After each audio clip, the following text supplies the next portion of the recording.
दोस्तों, हमारी आज की कहानी एक सच्ची घटना पर आधारित फिल्म है जिसका नाम है गर्ल इन दी बॉक्स। ये फिल्म 1977 में अमेरिका के कैलिफोर्निया राज्य में हुई घटना पर आधारित है, जिसमें कोलिन स्टैन नामक एक लड़की की दर्दनाक कहानी दिखाई गई है, जिसे एक कपल ने अगवा कर लिया था और उसे 7 सालों तक एक छोटे से लकड़ी के बॉक्स में बंद करके रखा था। ये फिल्म एक क्राइम स्टोरी नहीं बल्कि इंसान की मानसिकता, इच्छा शक्ति और भय के जाल में फंसे इंसानों की मनोदशा को भी दर्शाती है। तो चलिए कहानी की शुरुआत करते हैं। फिल्म की शुरुआत में एक कपल को दिखाया जाता है जिनका नाम कैमरून और जेनी है। ये लोग रात के अंधेरे में एक लाश को ठिकाने लगा रहे होते हैं, जो कि किसी लड़की की डेड बॉडी होती है। लेकिन जेनी बेहद घबराई हुई लग रही थी। तभी कैमरून उसे दिलासा देते हुए कहता है कि डरो नहीं, ये बस एक हादसा था। जिसके बाद वह अपनी कार को स्टार्ट करता है और ये लोग यहाँ से चले जाते हैं। अब सीन शिफ्ट होता है और हम एक जवान और खूबसूरत लड़की को देखते हैं जिसका नाम कोलिन है, जो घर पर बिना बताए ही अपने एक दोस्त की बर्थडे पार्टी में शामिल होने जा रही है। दरअसल उसने तय किया है कि वह हिचाइकिंग करके सभी को सरप्राइज करेगी। कोलिन अपनी मंजिल तक पहुंचने के लिए कई लोगों से लिफ्ट मांगती है, लेकिन ज्यादातर लोग उसकी मदद नहीं करते। अब इंतजार करते करते उसे शाम हो जाती है और उसके चेहरे पर उदासी छाने लगती है। तभी एक कार वहां से गुजरती है जो कि उसी कपल कैमरून और जेनी की थी। ये लोग कोलिन को अकेला देखकर उसे अपनी कार में लिफ्ट दे देते हैं। फिर इनके बीच बातें होने लगती हैं और कैमरून पूछता है कि तुम इस सुनसान रास्ते पर अकेली क्या कर रही थीं? कोलिन बताती है कि वह अपने एक फ्रेंड की बर्थडे पार्टी में जा रही है। तभी कैमरून कार में फ्यूल डलवाने के लिए एक गैस स्टेशन पर रुकता है, जबकि कोलिन फ्रेश होने के लिए वॉशरूम चली जाती है। जिसके बाद कैमरून कार की डिग्गी से एक लकड़ी का बॉक्स निकालता है और कोलिन के आने से पहले उसे सीट पर रख देता है। तभी कोलिन आकर फिर से कार में बैठ जाती है। कैमरून कहता है कि हम लोग आइस केप्स देखने के लिए जा रहे हैं, जो मेन हाईवे से थोड़ी ही दूरी पर है। कोलिन कहती है कि अंधेरा होने से पहले मुझे घर पहुंचना है, इसीलिए मुझे देर हो जाएगी। जेनी कहती है कि चिंता मत करो, हम लोग जल्दी ही वापस आ जाएंगे। फिर कैमरून कार को मेन हाईवे से उतारकर जंगल की तरफ मोड़ देता है, लेकिन जैसे ही कार एक सुनसान रास्ते पर बढ़ने लगती है, कोलिन असहज महसूस करने लगती है। इससे पहले कि वह कुछ समझ पाती, कैमरून उसे पकड़ लेता है और बंदी बनाकर उसके सिर पर एक लकड़ी का बॉक्स डाल देता है, ताकि वह देख ना सके कि उसे कहाँ ले जाया जा रहा है। फिर ये लोग एक जगह रुककर रात होने का इंतजार करते हैं और अंधेरा होते ही आगे बढ़ते हैं। अब कैमरून कोलिन को अपने घर ले जाता है और उसे एक साउंड प्रूफ बेसमेंट के अंदर ले जाकर उसके दोनों हाथ चेन से बांधकर लटका देता है। फिर वह कोलिन के कपड़े उतारकर उसे कोड़ों से पीटने लगता है। कोलिन दर्द के मारे बुरी तरह चीख रही होती है, लेकिन उसकी आवाज सुनने वाला यहाँ कोई नहीं था। तभी कैमरून की पत्नी जेनी नीचे आती है और ये दोनों कोलिन के सामने ही इंटीमेट हो जाते हैं और इसी तरह डर और दहशत में कोलिन की पूरी रात गुजरती है। अब अगले दिन सुबह होते ही कैमरून काम पर चला जाता है, जिसके जाने के बाद जेनी वापस से बेसमेंट में जाती है, जहां कोलिन बिना कपड़ों के एक टेबल से बंधी हुई थी। वह उसके सिर से उस बॉक्स को खोल देती है और पूछती है कि तुम्हें क्या चाहिए। कोलिन कहती है कि मुझे जाने दो, मैं तुम्हारे बारे में किसी को कुछ नहीं बताऊंगी। लेकिन बिना कैमरून की इजाजत के जेनी कुछ नहीं कर सकती थी। फिर शाम होते ही कैमरून काम से वापस लौट आता है, जो सीधा बेसमेंट में जाकर कोलिन से मिलता है और उसके चेहरे से बॉक्स हटाकर उसे थोड़ा पानी और खाना खिलाता है। साथ ही वह उसके लिए एक पॉट भी लाया था जिसमें उसे टॉयलेट करनी होती है। कोलिन पूछती है कि तुम मेरे साथ ऐसा क्यों कर रहे हो। कैमरून का जवाब होता है क्योंकि मैं ऐसा कर सकता हूँ। जिसके बाद वह फिर से कोलिन को पीटने लगता है और उसके चीखने की आवाज़ ऊपर तक आ रही होती है, जिसे सुनकर जेनी अपने कानों पर हेडफोन्स लगा लेती है। फिर जब उसका मन भर जाता है तो वह कोलिन को उठाकर एक लकड़ी के बॉक्स के अंदर बंद कर देता है, जो मानो अब उसके लिए कब्र बन चुका था। फिर अगली सुबह कोलिन के पिता को दिखाया जाता है, जो फोन पर किसी से बात कर रहे थे। उन्हें पता चलता है कि उनकी बेटी जिस बर्थडे पार्टी में गई थी वह वहां पहुंची ही नहीं है। जिसके बाद ये लोग कोलिन के मिसिंग होने की रिपोर्ट दर्ज कराने पुलिस स्टेशन जाते हैं। वहीं जेनी अपने पति कैमरून से मिलने उस फैक्ट्री में आती है जहां वह काम करता है। वह बताती है कि मैं प्रेग्नेंट हूँ, लेकिन ये सुनकर कैमरून को कोई खुशी नहीं होती और कहता है कि अभी इसके लिए हम तैयार नहीं हैं। फिर सीन शिफ्ट होता है और अब कुलीन को कैद हुए 231 दिन बीत चुके हैं। तभी कैमरून एक मैगजीन लेकर नीचे आता है और कोलिन से उसमें छपे आर्टिकल को पढ़ने के लिए कहता है, जिसमें दी कंपनी नाम की एक संस्था के बारे में लिखा हुआ था। दरअसल कैमरून न केवल शारीरिक बल्कि मानसिक रूप से भी कोलिन पर नियंत्रण पाने की कोशिश करता है। कैमरून बताता है कि मैं इसी संस्था के लिए काम करता हूँ, वो लोग तुम्हारे बारे में भी जानते हैं। फिर वह कुलीन को यकीन दिलाने के लिए उसकी फैमिली की फोटो दिखाता है और कहता है कि अगर तुमने यहाँ से भागने की कोशिश की तो वो लोग तुम्हारे परिवार को मार देंगे। फिर वह कोलिन से एक पेपर पर साइन करने के लिए कहता है, जिसका मतलब था कि अब से वह कैमरून की गुलाम है। कुलीन इतनी डर गई होती है कि उसे कुछ भी समझ नहीं आता, इसीलिए वह अपने परिवार को बचाने के लिए उस कॉन्ट्रैक्ट पर साइन कर देती है। फिर पहली बार कोलिन उस बेसमेंट से बाहर आती है, जिसके बाद कैमरून उसे कुछ रूल्स समझाने लगता है और उसके गले में एक कॉलर आईडी भी बांध देता है और कहता है कि अब से तुम्हारा नाम के है और तुम मुझे मास्टर कहकर बुलाओगी। अब कोलिन दिन भर घर का काम करती और शाम होते ही उसे एक लकड़ी के बक्से के अंदर बंद कर दिया जाता, जो इतना छोटा था कि वह ठीक से करवट भी नहीं ले सकती थी। फिर एक दिन जेनी को लेबर पेन होने लगता है और वह एक लड़की को जन्म देती है। कोलिन जब उस बच्ची को अपनी गोद में लेती है तो उसे काफी अच्छा महसूस होता है।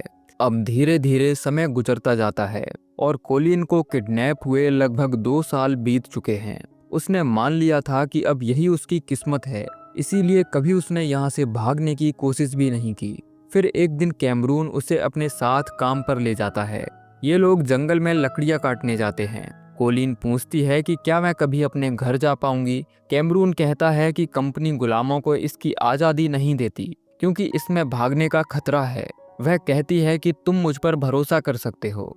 तभी अचानक कुल्हाड़ी से उसका पैर कट जाता है और वह बुरी तरह जख्मी हो जाता है। तभी कोलिन के मन में भागने का ख्याल आता है, लेकिन डर की वजह से वह ऐसा नहीं कर पाती और जाकर कैमरून की मदद करती है। जब ये लोग घर आते हैं तो कोलिन उसके जख्म को साफ करने लगती है, लेकिन ये देखकर जेनी को बिल्कुल भी अच्छा नहीं लगता। उसे कोलिन से जलन होने लगती है और वह खुद उस जख्म को साफ करने लगती है। जेनी को लगने लगता है कि कैमरून कोलिन को चाहने लगा है और वह उसे पहले जैसा प्यार नहीं करता। एक रात बात इतनी बढ़ जाती है कि इन दोनों के बीच काफी झगड़ा हो जाता है। जेनी कहती है कि मैं चाहती हूँ कि तुम कोलिन को हमेशा के लिए उस बॉक्स के अंदर बंद कर दो और उसे कभी भी टच ना करो। कैमरून को उसकी बात माननी पड़ती है और वह फिर से कोलिन को उस बक्से के अंदर बंद कर देता है। अब कोलिन को किडनैप हुए 1395 दिन बीत चुके थे। उसे केवल वॉशरूम इस्तेमाल करने के लिए ही बाहर निकाला जाता। उसके चेहरे पर झुर्रियां पड़ चुकी थीं और आंखों के नीचे काले निशान भी बन चुके थे। एक दिन अचानक कोलिन की नज़र उनकी बेटी पर जाती है, जो अब काफ़ी बड़ी हो चुकी थी, और उसे एहसास होता है कि वह काफ़ी लंबे समय से इस कैद में है। फिर एक दिन कैमरून और जेनी किसी लेक साइड पर घूमने के लिए चले जाते हैं, जबकि कोलिन घर में अकेली उस बक्से के अंदर बंद थी। तभी अचानक उसे कई तरह के विजन्स आने लगते हैं, जिनसे परेशान होकर वह बक्से से बाहर निकलने की कोशिश करती है और अपने पैरों को जोर जोर से बक्से में मारकर उसे तोड़ देती है।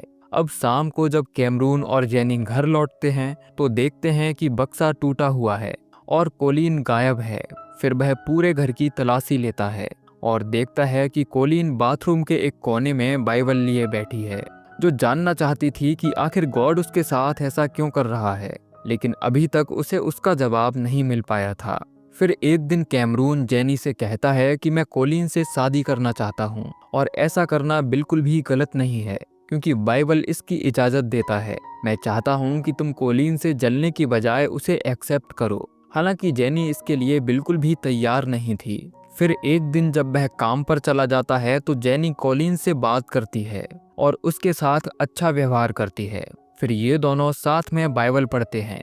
अब मार्च 1983 का समय दिखाया जाता है और कोलिन को किडनैप हुए लगभग 6 साल बीत चुके हैं और वह आज भी एक बेहतर स्लेव बनने की कोशिश कर रही है। एक दिन कैमरून बताता है कि कंपनी ने तुम्हें तुम्हारे मॉम डैड से मिलने की परमिशन दे दी है, लेकिन उससे पहले तुम्हें कुछ जरूरी टेस्ट से गुजरना होगा ताकि उन्हें यकीन हो सके कि तुम मुझे धोखा नहीं दोगी। कोलिन कहती है कि मैं हर टेस्ट से गुजरने के लिए तैयार हूँ, जिसके बाद वह कोलिन को एक बैरल गन देकर ट्रिगर दबाने के लिए कहता है, लेकिन कोलिन अपनी जान पर खेलकर इस टेस्ट को पास कर लेती है। जिसके अगले दिन कैमरून कोलिन को उसके परिवार से मिलवाने शहर लेकर जाता है, लेकिन गाड़ी से उतरने से पहले वार्निंग देता है कि अगर तुमने कोई भी गलती की तो परिणाम अच्छा नहीं होगा, क्योंकि कंपनी तुम्हें देख रही है, वो लोग हर तरफ हैं। जिसके बाद कोलिन घर के अंदर चली जाती है और 7 साल बाद अपने परिवार से मिलकर बेहद खुश होती है। उसके माता पिता को तो लगा था कि शायद कोलिन अब इस दुनिया से जा चुकी है, लेकिन उसे सही सलामत देखकर ये लोग भी बहुत खुश होते हैं। हालांकि कोलिन किसी से भी खुलकर बात नहीं कर पाती, इसीलिए उसकी बहन को उस पर शक हो जाता है और वह कोलिन से सच जानने की कोशिश करती है, लेकिन कोलिन डर की वजह से सच नहीं बता पाती। फिर अगले दिन कैमरून उसे लेने आता है, जो कहता है कि वह जल्द ही कोलिन से शादी करने वाला है, लेकिन उन दोनों का बिहेवियर काफी दिखावटी था, जिसे देखकर उसके पेरेंट्स को भी अजीब लगता है। हालांकि जैसा तय हुआ था, कैमरून कोलिन को अपने साथ वापस ले आता है। फिर एक दिन जब जेनी काम से वापस लौटती है तो देखती है कि कैमरून कोलिन के साथ है और वह शादी करके उसके साथ फैमिली बसाना चाहता है। ये सुनकर जेनी को बिल्कुल भी अच्छा नहीं लगता और वह अगले दिन घर छोड़कर जाने का फैसला करती है। जब कैमरून उसे रोकने की कोशिश करता है तो वह उसे धमकी देती है और कहती है कि वह पुलिस को सब कुछ बता देगी, जिसके बाद वह यहाँ से चली जाती है। लेकिन कैमरून इस बात का गुस्सा कोलिन पर निकालता है और उसे फिर से एक अंडरग्राउंड बंकर के अंदर बंद कर देता है। फिर वह कार लेकर जेनी को ढूंढने निकलता है, जो चर्च में बैठकर अपने किए का पश्चाताप कर रही थी। वहीं कोलिन जिस बंकर के अंदर कैद थी, उसके अंदर बारिश का पानी भरने लगता है। तभी जेनी आकर कोलिन को उस बंकर से बाहर निकालती है और कहती है कि कैमरून के वापस आने से पहले हमें यहाँ से निकलना होगा। लेकिन कोलिन को कंपनी का डर था, जिसके बाद जेनी उसे कैमरून का सच बताती है और कहती है कि कैमरून कभी भी कंपनी का हिस्सा नहीं था, बल्कि ये तुम्हें डराकर रखने की उसकी एक साजिश थी। ये सुनकर तो मानो कोलिन के पैरों तले जमीन खिसक गई हो। वह कहती है कि तुमसे पहले भी उसने एक और लड़की को किडनैप किया था, वह भी तुम्हारी तरह हिचहाइकिंग करती थी। हमने उसे कार में लिफ्ट दी और उसे पकड़ लिया, लेकिन कैमरून ने उसे इतना टॉर्चर किया कि वह सह नहीं पाई और उसकी मौत हो गई, जिसे हमने एक पास के ही जंगल में दफन कर दिया। हालांकि मुझे कैमरून का साथ देने के लिए पछतावा है। मैं भगवान से रोज अपने पापों का प्रायश्चित करती हूँ, लेकिन कुछ पापों की माफ़ी नहीं होती। दरअसल जेनी भी पहले एक स्लेव हुआ करती थी, जिसे कैमरून ने किडनैप कर लिया था और उससे शादी कर ली थी। तभी कैमरून वापस घर लौटता है और देखता है कि कोलिन यहाँ से भाग चुकी है। वहीं जेनी कोलिन को लेकर बस स्टैंड पहुँचती है और कहती है कि अब तुम्हें घर जाना चाहिए। जिसके बाद ये दोनों एक दूसरे को अलविदा कहती हैं और आखिर 7 सालों तक भयंकर दर्द झेलने के बाद आज कोलिन अपने घर जा रही है। वहीं कैमरून को दिखाया जाता है, जो घर में बैठा फूट फूट कर रो रहा था। बाद में बताया जाता है कि कोलिन की गवाही के आधार पर कैमरून को गिरफ्तार कर लिया जाता है और उसे 104 साल आजीवन कारावास की सजा सुनाई जाती है। साथ ही जेनी भी अपना गुनाह स्वीकार करती है और कोर्ट में अपने पति के खिलाफ गवाही देकर उसे सजा दिलवाती है और इसी के साथ ये मूवी एंड हो जाती है। दोस्तों, ये कहानी सिर्फ एक अपराध की नहीं, बल्कि उस भयावह सच्चाई की है जो किसी के साथ भी हो सकती है। कोलिन स्टैन की ये कहानी हमें सिखाती है कि इंसान की इच्छा शक्ति कितनी ताकतवर हो सकती है। डर और मनोवैज्ञानिक नियंत्रण जितने भी बड़े क्यों ना हों, लेकिन अंत में हिम्मत और उम्मीद से जीत पाना संभव है। बाकी आप लोग हमें कमेंट करके ज़रूर बताइए कि आपको ये कहानी कैसी लगी। मिलते हैं अगली वीडियो में, तब तक के लिए जय श्री कृष्णा।